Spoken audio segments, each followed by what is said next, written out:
अस्सलामुअलैकुम वरहमतुल्लाहि वबरकातुहू। उम्मीद करती हूँ सब खैरियत से होंगे। अच्छा, हमारा आज पहला सेशन है नमाज के ऊपर।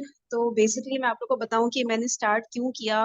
बिल्कुल भी कोई प्लान में नहीं था ऐसा कोई भी सेशन स्टार्ट करना। और छोटा सा 15 मिनट का सेशन है जिसमें भी 2-3 मिनट तो सबके ज्वाइनिंग में ही लग जाते हैं। तो बेसिकली हुआ ये था कि मुझे ये बात बहुत ज्यादा फील हो रही थी, और मेरी जो और दोस्तें वगैरह हैं सबके साथ ही ये एक मसला हो रहा था कि हम लोग को बार बार ऐसा लग रहा था कि इतना ज्यादा हमने अपने आप को मसरूफ कर लिया है कि बस हमें लगता है कि नमाज को बस जल्दी जल्दी रैप अप करो, ठीक है, बाद में बैठ के सुकून से दूसरे सारे काम करेंगे।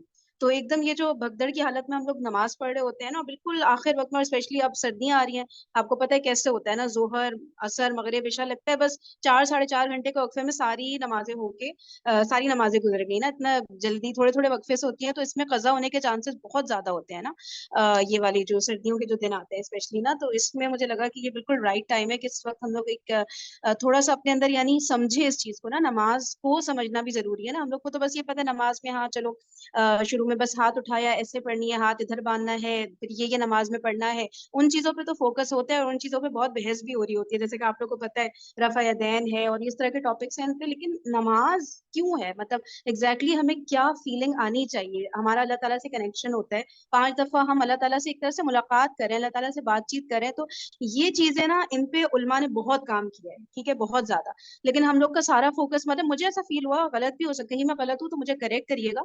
तो मतलब हमारा फोकस होता है कि हम लोग जैसे ना डिफरेंट उलूम सीख लें, फॉर एग्जांपल तफसीर पढ़ ले, तर्जुमा पढ़ ले कुरान का, सीरा पढ़ ले, हिस्ट्री पढ़ ले, बहुत सारी ऐसी चीजें।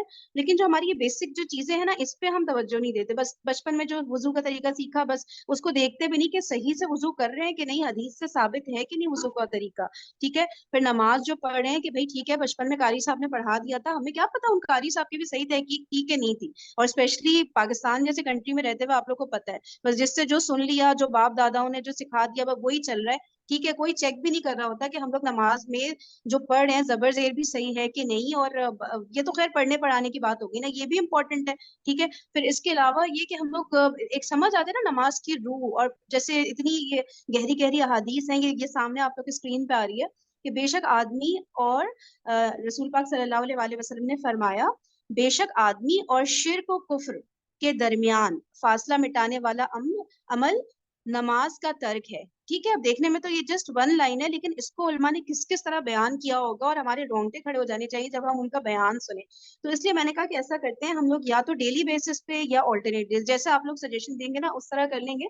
कि हम लोग ना ये थोड़ा थोड़ा छोटा, बस लाइक 10 मिनट्स का भी सुन लिया ना बयान, ताकि हमें एक अंदर से शर्मिंदगी फील हो कि हम लोग कैसे नमाज को बिल्कुल आखिरी काम के तौर पे छोड़ के और बस जल्दी जल्दी रैप अप करो, बस फर्ज अदा हो गया। या तो ये वाला एटीट्यूड रखें, या ये कि इतना शौक हो कि हम नमाज का वेट करें जैसे अभी हमारे सेशन में मेरी ये फुप्पो है सिस्टर किश्वर यहाँ पर। तो वो बचपन में जब मुझे नमाज के लिए ट्रेन करती थी ना, हमारे घर आती थी जब, तो मुझे उस वक्त ऐसे हो जाता था कि बस किसी तरह से कब आएगा अगला वक्त नमाज का क्यों नहीं आ रहा वक्त नमाज का। मैं ऐसे बैठी ही रहती थी ना, इतना शौक होता था उस वक्त ना।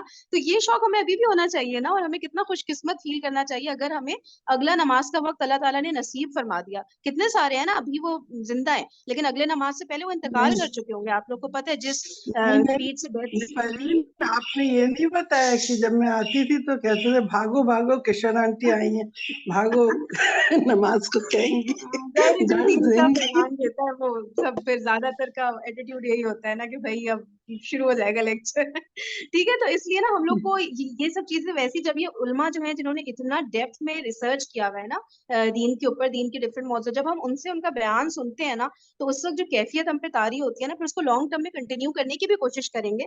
तो इंशाल्लाह ग्रुप पे डिस्कशन भी रख लेंगे, और फिर मैं आप लोग को जो भी हमने वीडियो में पॉइंट्स सुने हैं वो पॉइंट टू रिमेम्बर के तौर पे लिख भी दूंगी, ताकि हम लोग को फील करते रहे ना, और हमारी नमाजें बेहतर हो। सही है, बस इतना सा मेरा मकसद था। और अल्लाह ताला कामयाब करे, और वाकई में हमारे अंदर ना वो एक फीलिंग आ जाए जो आनी चाहिए, जो सहाबा के अंदर आती थी, ठीक है। जो नबी पाक सल्लल्लाहु अलैहि वसल्लम इस तरह एक्सप्लेन करते थे कि वो नमाज के इतना शौक जो रखते थे।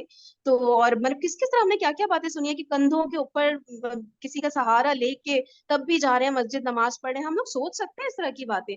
तो क्या वो क्या तालीमात थी ना। तो बस ये छोटी सी कोशिश है, इंशाल्लाह इसको कंटिन्यू करते हैं। आप लोग के पास कोई बेहतर आइडियाज हो तो बताइएगा, सही है। तो उनको भी इम्प्लीमेंट करेंगे इंशाल्लाह। और किसी ने कोई बात कहनी है तो आप लोग कहिए। जब तक मैं वीडियो शेयर करती हूँ। अलग अलग उलमा की करूंगी, ठीक है। तो और हाँ, नमाज के जो शुरू में वीडियो शेयर करूंगी वो नमाज की अहमियत और नमाज को मतलब इंजॉय करके पढ़ना, उसका शौक रखना, उसके ऊपर होंगी। आहिस्ता आहिस्ता हम मूव ऑन करेंगे। जैसे किसी के जहन में शायद ये होगा कि भाई हम नमाज का तरीका सीखेंगे इसमें, ठीक है। तो वो सब चीजें भी आएंगी, लेकिन वो बहुत बाद में आएंगी। अभी राइट नाउ हम तरीके पे नहीं जा रहे। आपको पता है इतना इख्तलाफ है। कभी भी कोई भी चीज इख्तलाफी टॉपिक से स्टार्ट नहीं करनी चाहिए ना। उन चीजों से स्टार्ट करनी चाहिए जो जिसपे सबका इत्तेफाक हो, ठीक है। तो हम उधर से स्टार्ट लेंगे। आहिस्ता आहिस्ता हम नमाज के तरीके पे